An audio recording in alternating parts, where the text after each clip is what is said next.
What you are about to hear will blow your mind and give you six-pack abs without even exercising.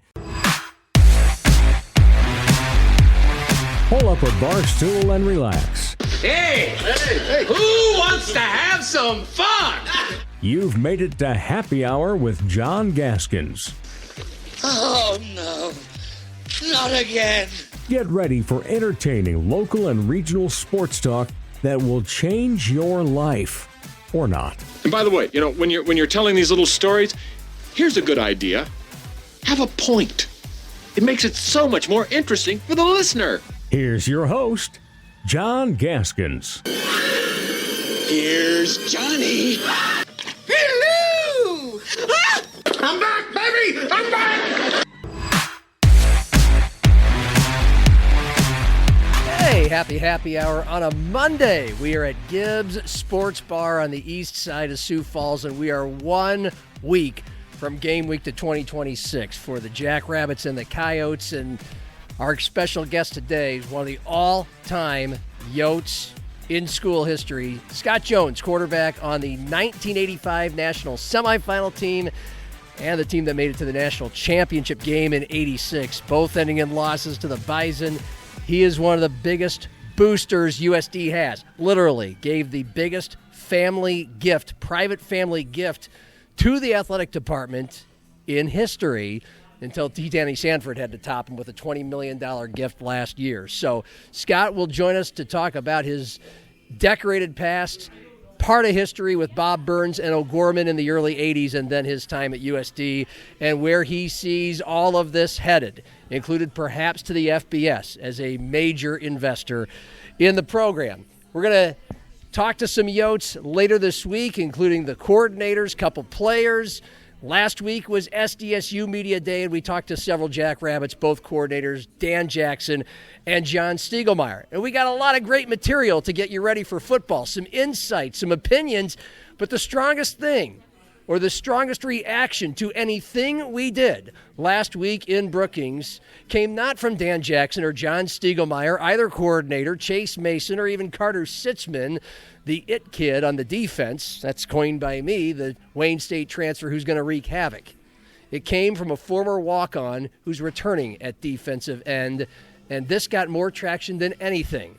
This is from defensive end, Dawson Ripperda. Went to Northern Illinois on a full scholarship, played a year there. Spring season came around, and I decided I didn't want to be there anymore. And so I went to the portal. Jimmy Rogers said, "Hey, there's a walk-on opportunity here, and if you bust your butt and you go work hard and you prove yourself, then you can earn yourself a scholarship." So I took that shot at myself. My parents thought I was crazy. My family thought I was crazy, and I told them, "Hey, I'm coming closer to home, and I'm taking a shot at myself." And the preparation in that was hard. But it was enjoyable at the same time, and it paid off great. What got you to the finish line of the scholarship, in your own mind? I would just say blocking out everything outside of, in my mind, honestly. There's a lot of people telling me I shouldn't have done it. A lot of people telling me that you're crazy for walking away from a full ride opportunity over at your school. And just being able to block out the outside noise and just know who truly I am as a player and as a competitor. That's talking about being a walk-on, the chip on the shoulder. This is his last go at it at SDSU, and that's a kid who has gone through a lot in his college football career. You could hear the quiet humility, kid from Northwest Iowa, small town, West Lyon High School, but you can feel the urgency and the emotion in his voice just to get to the point that he is. And he is one of the 11 out of 22 current starters that Dan Jackson has tabbed for a week from Saturday against Stetson. That was a walk-on. That's half of SDSU's football team. Picked to win the Mo Valley, ranked number 3 in the stats preseason poll nationally. Half the team are guys who are walk-ons who earned scholarships. When you try to compose of all the ingredients that will make a national championship team, and you think back to SDSU in 2022 and 2023 when they did win the national title, you got to have a load of talent. You got to have a lot of experience, and then you got to have great coaching and that edge. That's not all of it, but those are the basics, right? And we know what kind of talent the Jacks had at key positions, especially in the trenches where it all starts. A lot of returning guys, some sixth-year starters, All-Americans with more experience than anybody literally in the history of SDSU football, like Mason McCormick and Garrett Greenfield, on that offensive line. And there's not quite as much talent and not quite as much experience on this SDSU squad as those teams, but there's plenty of both. And then you add in the X factor of 11 players who had to work their asses off just to get a scholarship. And now they've got some experience winning a bunch of games on the field, plus the chip on the shoulder of the way things went pear-shaped and sideways late in that regular season slate in 2025. It's a lot of ingredients, plus more talent and more depth this year for national championship contention. And making up for the fact that there isn't as much talent or experience on this squad as those two national title teams is the fact that this one doesn't have to get past North Dakota State in the regular season nor in the playoffs. It's a topic we'll be broaching again before the season kicks off and probably all fall long. But if you want a recipe and you want that edge, 11 walk-ons cannot hurt you. Those guys have been through a lot just to get to where they are right now. And you saw some of the highlights in the Ripperda clip of how he can rip it up and go after quarterbacks and make life miserable for some MVFC offenses this year. And he's certainly not the only one. I would also throw in a guy we talked to, Reese Kirshenman. There's a guy that went through a painful injury last year, just 2 games in, a traumatic experience for him. Just those two guys on the defensive line with that personal history, plus their talent, plus their experience. Could be a special season. SDSU also had in that 2022 and 2023 season, as we mentioned, immense experience on the offensive line. This year, they returned 5 guys who started on the offensive line last year. Maybe not every game, but 5 guys who started at least one game, and 3 of them started pretty much every game, were full-time starters. So that's something that USD has in its bullet chamber. With the Coyotes, it's the exact opposite. They have only 1 returning starter out of 5, Brock Wolf, the Kansas State transfer. And so that would lead one to believe, this is part of the reason many people think the Yotes will struggle or the Yotes are a big question mark in 2026. And by struggle, I mean to maybe reach the quarterfinals at least for a 4th straight season or to contend for an MVFC title. They're slotted down there at number 12 in the national rankings. They're picked 5th in the MVFC. And not having a returning starting quarterback and certainly having only 1 returning offensive lineman, those are reasons why they're rated this low. And I use that term relatively. And yet, here's Matt Vitztham back in July at MVFC Media Days with me. And this was an open-ended question. What things do you expect to pop for USD this year that maybe fans and media, people outside the walls, aren't really talking about? But I think our offensive line is going to be much improved. You know, we were pieced together pretty poorly there last year. We made it work. And I think our defensive line, I think watching those two go at it in spring practice was huge. The offensive line, of which hardly anybody has significantly played for USD. And yet, he thinks they're going to rip it up. And here are the reasons to believe that. Because although a lot of these guys don't have significant starting experience at USD, some of them have played plenty of offensive line for the Coyotes and some of them in other places. And I've buried everything. I've buried the lead. Size, 6'7", 310, 6'6", 315, 6'4", 300, 6'5", 305. They have an offensive lineman at USD this year who played 15 games for them last year, Brendan Crispy, 6'9", 320. So significant height and girth up front, and plus the experience. Caden Ellingson didn't play last year because he was hurt, but he's played plenty in his career. Zach Utley played 17 games for UTEP the last couple seasons. Nick Herzog was at Northwestern in the Big Ten for a few games last year. Grant Chapman and Brandon Crispy, 15 games. They played in all 15 games for USD last year. There's a transfer from Portland State. There's Lucas Feldkamp, who was a behemoth for Brandon Valley's teams the last two, within the last few years.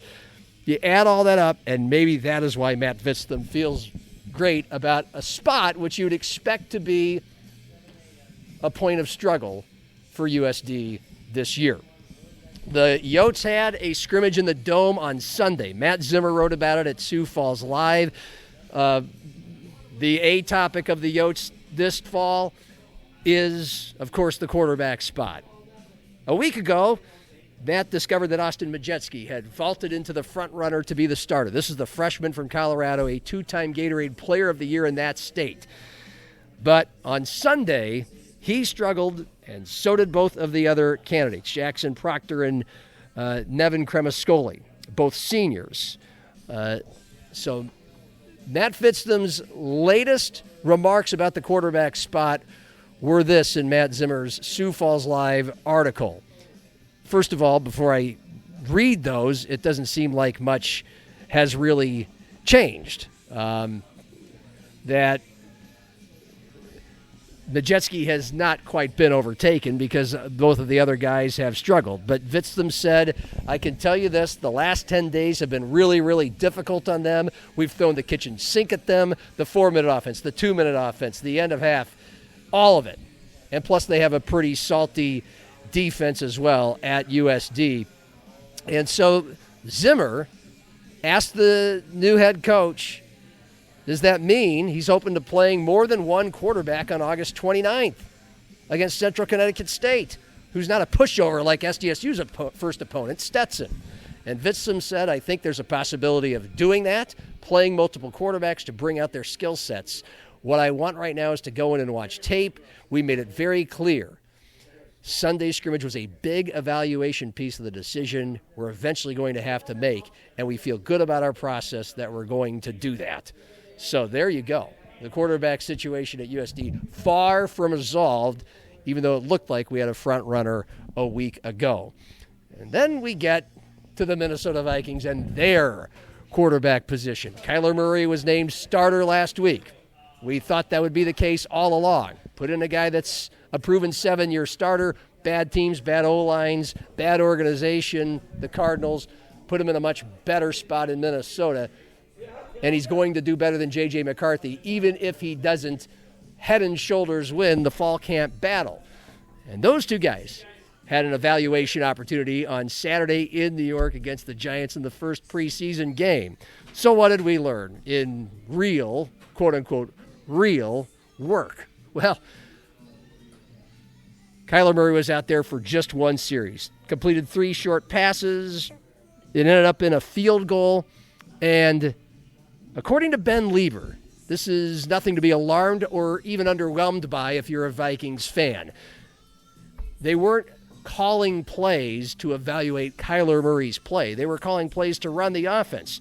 Kevin O'Connell has shouted for anybody who would listen, they are going to run the ball more and better this year, and they made that a point with using fullbacks and tight ends, actually, on the first team offense on the first drive, and that was more of the focal point. And Murray drove him down the field, and they had seen enough of him because if you score on that first possession, typically, as Ben Lieber would explain Monday morning, that's a first preseason game sort of deal. If the quarterback isn't a disaster, he's going to only play for one series. They've seen enough. And then J.J. McCarthy came out, and he looked jittery. He completed a few passes. He threw a bunch of footballs into tight windows to passes that were broken up. He didn't look awesome. He didn't look awful. He wasn't very convincing. And he didn't put anything out there that says, well, come on, we have to reconsider this here. He's pushing Kyler Murray. The real question now, and this has become a national topic for those covering the Vikings nationally, Pro Football Talk wrote an article about this today, is J.J. McCarthy might be competing for the backup job with Carson Wentz, who went out there and actually statistically performed the best of the 3 Vikings quarterbacks. Now, this is a preseason game. Murray's going against the top offense, top defense. McCarthy's likely going against backups, and Wentz is going up presumably against third stringers. But the narrative is now turned into which might be a better option there, a narrative that you may have heard a lot earlier than this morning. In fact, last Tuesday with Matt Zimmer and I here on Happy Hour. If Kyler Murray gets hurt, who's to say that Carson Wentz isn't a better option than J.J. McCarthy? Or at least, or either way. Like, it's fine. That's a toss-up. They proved it last year. I mean, right, Carson was but okay, if JJ was Kyler Murray okay. goes down, then I think you abandon any thought of really competing. And then why don't you go with JJ? And well, all right, let's find out what we got. We don't, we're not going to win anything. Go out there and sink or swim. Yeah. Who's to say McCarthy's that much better than Wentz of an option? Remember last year, they both played a bunch. Record-wise, McCarthy 6-4, Wentz 2-3. But remember, JJ won 4 straight games at the end of the season against lousy teams and pretty bad defenses. The Commanders, the Cowboys, the Giants. The only playoff team in the bunch were a first-round exit in the Green Bay Packers, who, by the way, didn't play into their starters. Meanwhile, Carson Wentz was getting bludgeoned in the middle of the season because of a battered offensive line and had to throw footballs into the fire of the Steelers, the Eagles, the Rams, teams like that. And when it came out in the wash statistically, McCarthy, 10 games, completed 58% of his passes. That's really bad in the NFL and in today's modern game. And Carson Wentz was statistically average, completing 65%. McCarthy, 11 touchdowns, 12 interceptions. Wentz, 6 touchdowns, 5 interceptions. They both had offensive lines that were bruised and bad. They didn't have much time to make plays. But statistically, comparatively, they were similar. And if you even go to passer rating, Wentz's was better at 86 to 72. We saw it for a full season. And sure, what happened between now and Sunday in New York matters. But Carson Wentz, who, by the way, has a decade-plus more experience than J.J. McCarthy in the NFL, is just as viable, and I use that term loosely, of an option if Kyler Murray gets hurt and the Vikings need backup services. Wentz, at this point in his career, has proven he's not a starter, but he is a capable backup, and McCarthy has proven little more than that. And, of course, trade rumors are already floating around about McCarthy. You're not going to get much for him. But San Diego, I should put that money in the swear jar. The LA Chargers seem would like the most logical option everybody's drawn lines to because of his former college coach, Jim Harbaugh, who was there when JJ thrived in the Big Ten. But if McCarthy was shown the road or even was taken down a notch to number 3, no objection here. I don't think it makes a big difference. On with the show.